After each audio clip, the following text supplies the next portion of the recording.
오늘 함께 보실 하나님 말씀은 시편 27편 1절에서 10절입니다. 여호와는 나의 빛이요 나의 구원이시니 내가 누구를 두려워하리요. 여호와는 내 생명의 능력이시니 내가 누구를 무서워하리요. 악인들이 내 살을 먹으려고 내게로 왔으나 나의 대적들 나의 원수들인 그들은 실족하여 넘어졌도다. 군대가 나를 대적하여 진칠지라도 내 마음이 두렵지 아니하며 전쟁이 일어나 나를 치려 할지라도 나는 여전히 태연하리로다.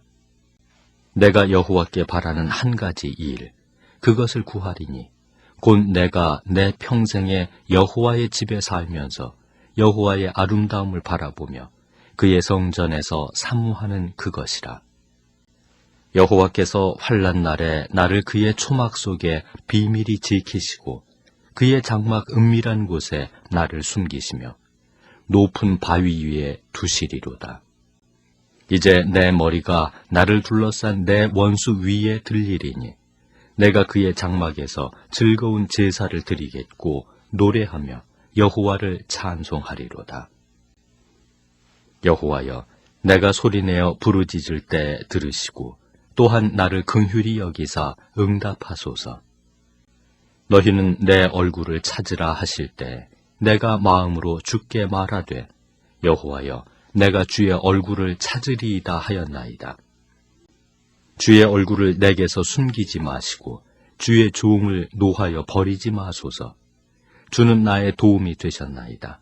나의 구원의 하나님이시여, 나를 버리지 마시고 떠나지 마소서. 내 부모는 나를 버렸으나 여호와는 나를 영접하시리이다. 세상에는 하나님을 믿지 않는 사람들이 하나님을 믿는 사람들보다 많습니다. 그냥 많은 것이 아니라 훨씬 더 많습니다. 저는 목사이지만 사람들이 하나님을 믿지 않는 것이 별로 이상해 보이지 않습니다. 오히려 하나님을 믿는 사람들이 참 신기해 보입니다. 저는 제가 신기해 보이고 주일날마다 이 교회에서 예배하러 나오시는 여러분들이 참 신기해 보입니다. 보이지 않는 하나님 나라를 믿지 않거나 못하는 것이 뭐가 이상한 일입니까? 보이지 않는 하나님을 믿는 우리가 이상한 사람들입니다. 그렇지 않습니까? 그렇지만 솔직히 우리도 하나님을 믿는 것이 그다지 생각처럼 쉽지만은 않습니다. 하나님을 믿는 데 있어서 가장 힘들고 어려운 일이 있다면 그것이 무엇일까요? 그것은 간단하고 또 분명합니다. 하나님이 보이지 않으신다는 겁니다. 특별한 경우와 사람을 제외하고는 실제로 하나님을 직접 보거나 하나님의 음성을 직접 듣는 사람들은 거의 없습니다. 문제는 하나님이 우리 눈에만 보이지 않는다는 데 있는 것이 아닙니다. 또 이해가 안 될 때도 너무나 많다는데 그 어려움이 있습니다. 믿음은 바라는 것들의 실상이요 보지 못하는 것들의 증거라고 하시는데 그 실상과 증거가 말처럼 쉽게 우리에게 나타나는 것이 아니라는 겁니다. 구하면 주시고 찾으면 찾게 하시고 두드리면 열어주신다고 분명히 성경에 기록되어 있는데 구했는데 주시지 않고 찾았는 대로 여전히 찾지 못하고 문을 열심히 두드렸는데도 여전히 문은 열리지 않고 닫혀있는 때가 얼마나 많은지 모릅니다. 그런데도 성경은 여전히 구하면 주시고 찾으면 찾게 하시고 두드리면 열어주신다고 기록되어 있습니다. 기도하면 응답해 주신다고 하셨지만 응답이 될 때도 있고 안 될 때도 있습니다. 사실 기도 안 해도 결과는 둘 중에 하나입니다. 바라는 대로 될 때도 있고 안 될 때도 있습니다.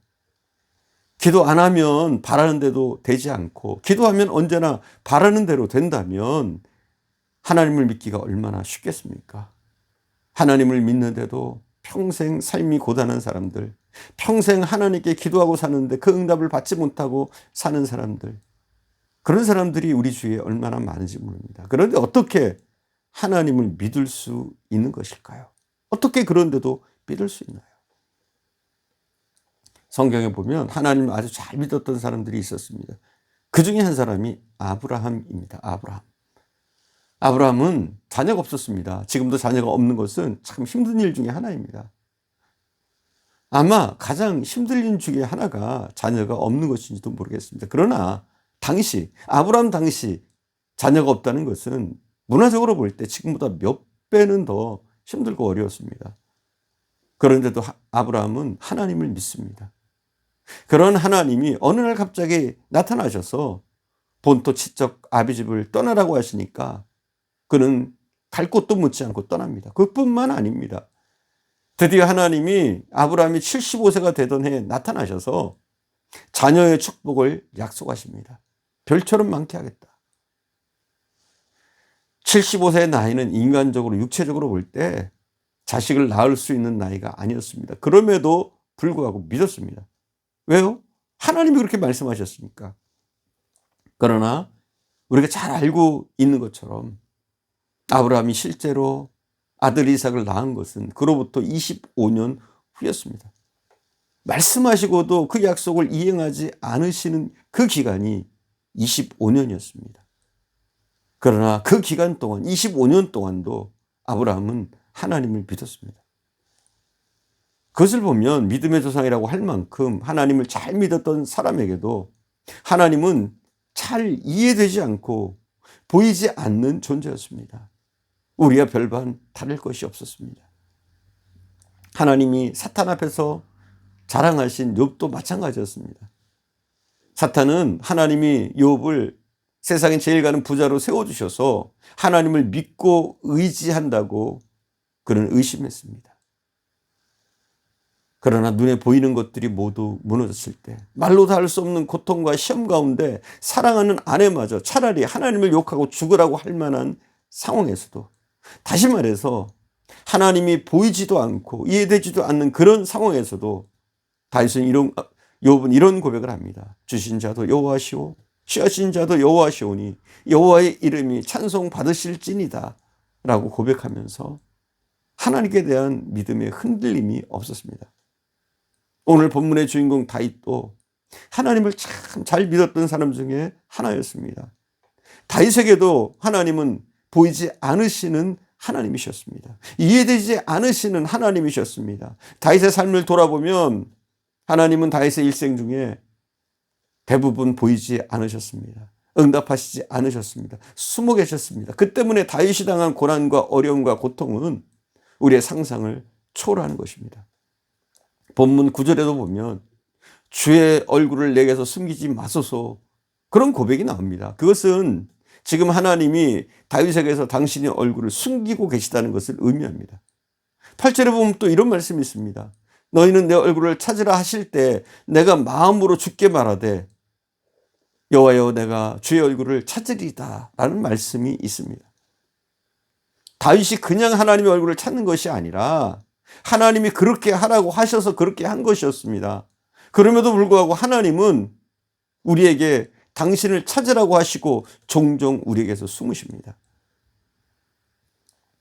시편 13편도 보면 다윗의 시편인데 1절이 이렇게 시작됩니다. 여호와여 어느 때까지니까 나를 영원히 잊으시나이까 주의 얼굴을 나에게서 어느 때까지 숨기시겠나이까. 얼마나 힘들고 답답했으면 하나님께 이렇게 기도했겠습니까? 그런데 중요한 것은 그와 같은 상황 속에서도 다윗은 하나님께 대한 믿음의 끈을 놓지 않았다는 겁니다. 이것이 중요한 겁니다. 다윗은 하나님에 대한 믿음의 끈을 놓지 않았습니다. 여호와여 어느 때까지니까 라는 말로 시작한 시편 13편에서 그는 그 시편을 이렇게 끝냈습니다. 나는 오직 주의 사랑을 의지하여 싸우니 나의 마음은 주의 구원을 기뻐하리이다. 내가 여호와를 찬송하리니 이는 주께서 내게 은덕을 베푸심이로다. 시편 14편 1절에 다윗은 또 이렇게 고백합니다. 어리석은 자는 그의 마음에 이르기를 하나님이 없다 하는도다. 시편 16편 2절에서 이렇게 고백합니다. 내가 여호와께 아뢰되 주는 나의 주님이시니 주밖에 나의 복이 없다 하였나이다. 상식적으로요, 이런 문장이 나오려면 그 앞절에서 엄청난 하나님의 축복을 받는 사건이 나와야만 합니다. 그러나 그와 같이 엄청난 간증과 고백이 나온 시편 14편 2절의 앞절인 1절은 이렇게 되어 있습니다. 하나님이여 나를 지켜줘서 내가 주께 피하니이다. 참 기가 막힌 일이 아닐 수 없습니다. 하나님이여 나를 지켜주소서라고 기도하는 것을 보니 상황은 하나님이 지금 지켜주시지 않으시면 큰일 날 상황임이 틀림이 없습니다. 내가 주께 피하니이다 라고 기도하는 것을 보니까 하나님이 지금 다윗에게서 손을 떼시고 계시는 상황임이 틀림이 없습니다. 그런 상황에서 다윗은 내가 여호와께 아뢰되 주는 나의 주님이시오니 주밖에는 나의 복이 없다 하였나이다 고백하고 있는 겁니다. 다윗이 얼마나 대단한 믿음의 사람이었는지 알 수가 있습니다. 우리가 섬기는 하나님은 우리 눈에 보이지 않습니다. 또 만져지지 않을 때도 너무나 많습니다. 그러나 우리가 다윗 같은 하나님을 향한 신뢰, 아브라함 같은 믿음, 욥 같은 순수한 고백을 통해서 더욱더 하나님의 임재를 우리가 경험하고, 하나님은 안 보시는 것 같아도, 안 만지시는 것 같아도 우리의 신음소리조차 들으시는 그 하나님이라는 사실을 우리가 믿고 고백하면서 오늘도 믿음으로 승리하는 저와 여러분 되어줄 수 있기를 간절히 축원드립니다. 기도하겠습니다. 사랑하는 주님, 우리가 하나님을 믿고 하나님을 섬긴다는 것이 기적 같습니다. 저희처럼 의심 많은 자가, 저희처럼 믿기 어려운 믿음이 없는 자들이 하나님을 믿게 되고 눈에 보이지도 잡히지도 않는 그 하나님을 신뢰하며 이 땅을 살아가게 하심을 감사드립니다. 사랑하는 주님, 우리가 다윗처럼, 아브라함처럼, 욥처럼 하나님의 살아계심을 늘 확신하며 주님과 동행하는 자들이 되어줄 수 있길 간절히 바랍니다. 우리에게 있는 이 어려운 역경, 힘든 상황들 하나님이 지켜주실 것을 믿게 하시기를 원합니다. 다윗처럼 고난 속에서도 하나님이 베풀어 주신 그 은혜, 하나님이 하실 일을 믿고 찬양하며 감사할 수 있는 저희들 되어줄 수 있도록 은혜를 베풀어 주옵소서. 오늘도 함께 하신 주님께 감사드리며 우리 구주 예수님의 이름으로 기도드립니다. 아멘.